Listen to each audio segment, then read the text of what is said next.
좋은 것을 함께 나누고 싶고 세상 든든한 내 편이 되어 줄 것 같은 사람과 함께 행복하게 살고 싶어 결혼했는데 지금은 눈만 마주치면 싸우게 됩니다.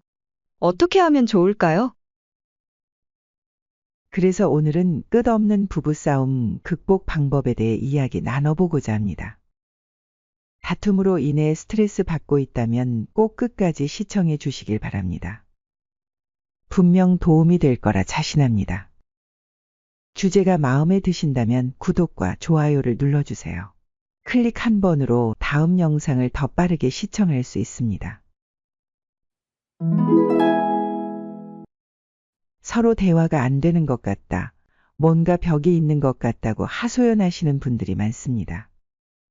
사람이 살면서 가장 편안해야 될 곳이 집이고 가장 오래 붙어 있어야 하는 배우자가 만날 때마다 스트레스를 준다면 그만큼 곤혹스러운 일이 없을 겁니다. 그러다 보니 이미 마음속에 불만이 쌓여 있어 보기만 해도 으르렁거리며 시비를 걸거나 대화가 통하지 않는다 생각하여 피하는 경우가 허다하죠. 이처럼 사람마다 갈등을 처리하는 성향이 있어서 크게 두 가지 유형으로 나뉩니다. 첫 번째 방식은 어떤 이유로든 싸웠을 때 서로 이야기를 나누며 이해하려 하고 화해를 시도하는 유형과 두 번째 방식은 싸운 후 화가 조금 가라앉을 때까지 기다렸다가 마치 아무 일도 없었다는 듯 관계를 회복하려는 유형이죠. 대부분 아내는 첫 번째 방식을 선호하는 경향이 있습니다. 대화를 통해 감정을 풀고 필요하다면 사과를 하여 싸움을 깔끔하게 매듭지으려 합니다. 이렇게 하는 것에 남편분도 동의해주면 좋겠지만 현실은 그렇지 못한 경우가 많죠. 아마도 그들은 두 번째 방식을 사용하려고 할 것입니다. 이렇게 갈등을 다루는 방식이 다른 것은 두 사람이 감정을 다루는 방식이 서로 다르기 때문입니다. 대화를 통해 서로 사과하고 화해하는 방식을 선호하는 분들의 경우 주로 본인의 감정을 다스릴 때 상대방과의 어떤 상호작용을 통해서 감정을 공감받아왔을 겁니다.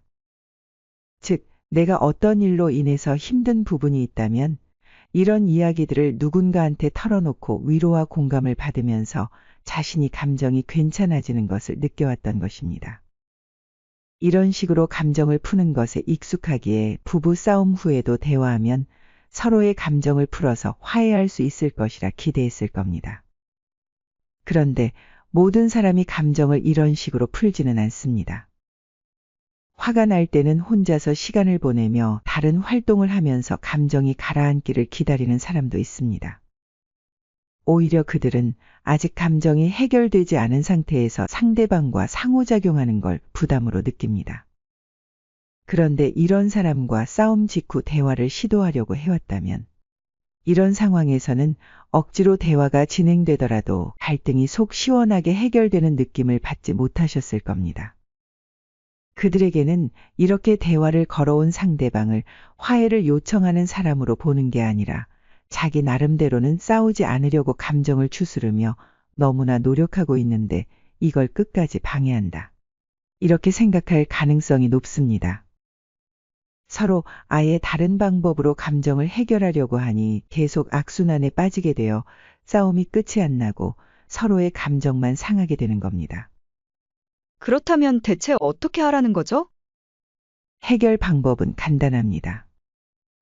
지금 이 영상을 시청하시는 분이 먼저 한 발 뒤로 물러나 주면 어떨까요? 만약 상대가 대화를 원하면 한번 들어주려고 노력해보고 상대가 혼자 있는 시간을 원하면 잠시 시간을 가져보는 것입니다. 제가 왜 맞춰줘야 하죠? 여러분은 부부싸움을 해결하고자 이 영상을 클릭하셨고 이제 상대가 왜 그런 행동을 했는지 알고 계십니다. 그동안은 저런 행동이 이해되지 않고 기분이 상하니 먼저 맞춰주고 싶은 마음이 눈꼽만큼도 남아있지 않을 거라는 것도 잘 압니다. 하지만 반복되는 갈등의 굴레에서 벗어나기 위해선 누군가가 먼저 행동해야 한다는 것을 여러분은 똑똑하셔서 잘 알고 계실 겁니다. 상대방이 먼저 바뀌길 원해 이 영상 링크를 휙 보내지 말고 먼저 행동으로 보여주세요. 그러고 나서 이 영상을 공유해도 늦지 않습니다. 혹시나 이 영상에서 부부싸움 안 하는 방법을 기대하셨다면 죄송합니다. 부부싸움을 전혀 하지 않는 가정은 없습니다. 수십 년 동안 서로 다르게 쌓인 가치관으로 많은 갈등이 있을 수밖에 없는 게 부부관계입니다. 같이 살다 보면 치약자는 순서부터 사소한 모든 것들이 마음에 안 들기 시작하죠. 하나의 가정을 이루고 살아가는 과정에서 갈등과 다툼은 당연히 있게 마련입니다. 그러나 이것을 지혜롭게 잘 풀어나가기 위해서는 서로의 조율이 필요합니다. 누가 이기고 지냐가 아닌 서로가 해결책을 도모해야 하죠. 하지만 이런 대화조차 안 되니 갈등의 골이 더욱 깊어집니다.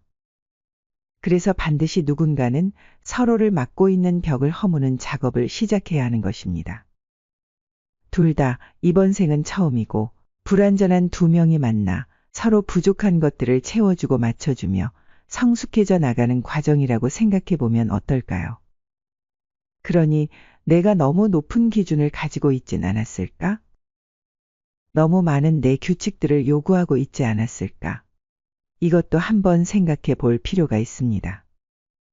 결국 피할 수 없는 부부싸움. 그럼 안 할 순 없어도 잘할 수 있는 방법은 무엇이 있나요? 부부싸움을 현명하게 하기 위해서 반드시 지켜야 하는 세 가지가 있습니다.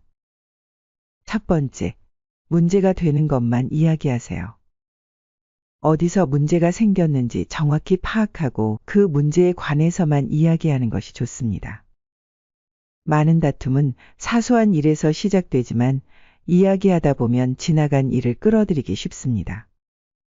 이것은 곧 인신공격이나 개인의 약점, 가족사 등으로 확대되어 싸움을 더욱 악화시킬 수 있습니다.